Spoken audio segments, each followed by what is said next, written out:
In my humble opinion, this is one of the best team building exercises for adults. And I'm saying that based on having led it with 100,000 plus people. And the reason is that the exercise, one, frames up the idea and puts people in the intent that they may have one of the best conversations they'll ever have, number one. And number two, it gives people a ton of autonomy and choice in what conversations they're having, because they can be in conversations for as little as they want to or as long as they want to. So if they hit the conversational lottery and they're having an amazing connection, they can just stay there. They don't have to swap people. But go ahead and just watch the way that I frame this up with the group and get started. We're going to shift gears drastically away from the word side. I think you'll really like what we're going to do next. And I also think it might challenge you in a good way. How many of you have had really phenomenal conversations in your life? And how many of you have had conversations that were not so great? You feel like you actually lost something in the conversation. Yeah, maybe a lot of those, yeah. And how many of you have also had a conversation that you're like, 5 out of 10 at best, right? Many, right? So because that's true of all conversations and all people, I've learned to think about, or I like thinking about conversations like the conversational lottery. Some of them, in the conversational lottery, it's not just about winning money, like the actual lottery. In the conversational lottery, it sometimes is about, you have a conversation and somebody just shifts your perspective a little bit. And you're like, wow, I never thought of things that way. This guy, Chad, came in, he said this quote, a choice of words is the choice of worlds, and that's kind of interesting, and maybe I'll take that with me. And so there's a little plus. But then sometimes you have a conversation, and you don't know it at the time, it's just like a first chat, but you end up marrying that person. It's like, whoa, that's an interesting way to win the conversational lottery. And sometimes you have a conversation that leads to a new client, and so the idea for me, when we're playing the conversational lottery, I want you to take on the mindset of Steve.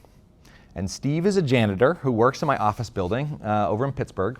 And on the 6th floor, I was leading a session for a virtual workshop for a company based in Australia. So it was like 12 p.m. Eastern time. I walked out of my office after delivering the session and scared the heck out of Steve because nobody's usually in the building at midnight. So I walk out, we scare each other. We get to talking a little bit, and I say, he's a very, very quirky guy. I get to talking, and I say, Steve, how are things going for you, and how's work going? He goes, actually pretty good. I had a meeting. Well, nobody in my work tells me they had a good day because they had a meeting. They say they have too many meetings. He goes, pretty good, I had a meeting. My boss called me down to his office, and he said, Steve, I'd like you to clean half the floors that you're doing now. So he cut my work in half and gave me a raise. And I walked out of that meeting thinking, man, I got to have more meetings. And so I love the idea, like Steve's mentality, unlike most of the working world, right? Steve's mentality walking in is, this meeting could be really useful. Something good could happen at this meeting. And yet oftentimes we walk in with a very different mindset. So what I'd love for you to do is just, for this next exercise, which is a bit of a question swap, conversational lottery, and I'll frame up the mechanics of it in a minute, I'd love you to just imagine that you might have a really cool conversation with somebody in this room. I can't guarantee it, because it's the lottery, but you might have a really interesting conversation with somebody in this room that you never otherwise would have had. So here's how it's going to work. In a minute, I'm going to ask you to grab a card at random from the deck and invite you to stand up, pair up with somebody who ideally you don't know super well yet, and ask them the question on your card. So if I pair up with Barry, and I ask the question on my card, I'm going to listen to Barry's response. And then Barry, you're going to ask me the question on your card. He's hopefully going to listen to my response. And after that, we're going to swap cards. And so we have that little conversation. We're going to swap cards, toss your hand in the air, signaling that you're looking for a new partner. And so it's going to be the self-facilitating, self-swapping conversational lottery. You can be in conversations for as little or as long as you would like to. You ask the question, they ask the question, swap, hand in the air, signaling that you're looking for somebody new. After a handful of swaps and a handful of minutes, I will bring you back. All right? Grab a card, stand up, pair up with somebody, and ask them the question, and just see what happens.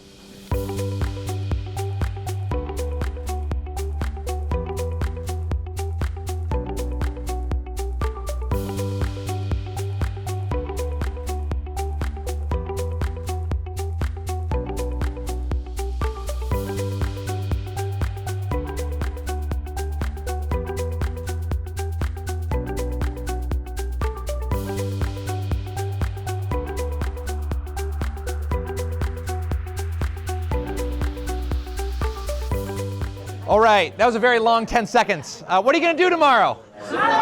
Something. Beautiful. Okay. So really all that was, right, it was actually a science experiment. I didn't tell you, but we were in a petri dish. And the science experiment was what happens when you ask questions you typically don't. And so what I'd love to do, any good science experiment, you do a little bit of debrief afterward to figure out how it went and what you might want to change, variables you may want to add. And so I'd love to ask you one of my absolute favorite questions. And I think this is an excellent question to just have in your back pocket as a leader in general. And that is, what struck you about those conversations? Really simple. What struck you, or what did you notice about those conversations? And before you answer, I'm going to give everybody 10 seconds of silence to think of their own response. But the reason I love that question is it's a little bit more expansive, because if I asked you, how'd you feel about that exercise? I'd get one type of response. People who tend to experience the world through stories and heart and emotion might answer. If I asked you, what'd you think about that conversation? People who tend to experience the world through data and logic and reason would share their thoughts. But when I asked you what struck you or what you notice about that conversation, it leaves options for all voices. So take 5 seconds to think of your own response. What did you notice or what struck you about those conversations? And then I'm just going to ask you to popcorn out a bunch of responses. Cool. Yeah. The depth. You had to think. The depth. You had to think. Very authentic. Digging deep, kind of personal. Introspective. Yeah. They're about areas you don't think about a lot. Yes. So this is one of the most magical things of questions. It also, I told you it was going to be challenging because some of these questions you're asked and you've never been asked that question before. And so what your brain is doing is creating new neural pathways and coming up with a response. I worked with a company whose whole business is based around simulating things before engineers actually build them. So simulate the rocket going off before we spend $1 billion building the rocket. Simulate the car's windshield to make sure there's not too much glare before we make 10,000 of them. So it's cool learning about that world, but what I realized is that questions on a much smaller, easier, very much cheaper scale allow you to simulate something in your brain. So you try on an answer for size and you're like, yeah, maybe that's true, maybe it's not, but it allows you to sort it out as you come out. This question swap could go on for quite a lot longer. I'm going to pause us here, and I'll just leave you with one of my absolute favorite features of questions. And I like to remind, if I'm asking questions to people, which you do for a living, when I'm asking people questions, I like to remind them of one of my favorite features of questions, and that is when you are asked any question, you have 100% choice and autonomy in how you answer that question. So regardless of how deep, how heavy, oftentimes we stay in easy questions. Where are you from? What do you do? Because we want to be safe. But we can make a much wider variety of questions safe by reminding people that you have 100% choice and autonomy in how you answer it. So for example, if you ask me, hey Chad, how would you like to be remembered? That's a pretty big question. And I could say, I'd like to be remembered as somebody who made a positive splash wherever I went. That's true. But you could also say, hey Chad, how would you like to be remembered? And I could say, honestly, about 6 years ago, I went on this kayak camping trip in the middle of nowhere to kind of disconnect from the world, and I got really clear on why I exist on the planet. And I think that I exist on the planet to gently eradicate small talk and create conversations that matter. So you see this, like, same question, two very different levels of specificity, two very different levels of depth. And the ironic part is when you remind people that they have 100% choice and autonomy, they tend to take the more genuine route. They tend to share something that's a little bit more real to them as opposed to what's quick in the moment. Just a little nugget. Pack in your back pocket. You can have a seat. How are we doing? Like I said, I wouldn't lead all of these back to back with you. Are we doing okay? We're all right? Having fun? How many of you just had a conversation that you otherwise never would have had? Yeah. That's cool, right? That's one reason that is worth traveling in to be in the same space. Now, that said, that's a pretty low bar because there's a lot of random combinations of people and questions you could ask.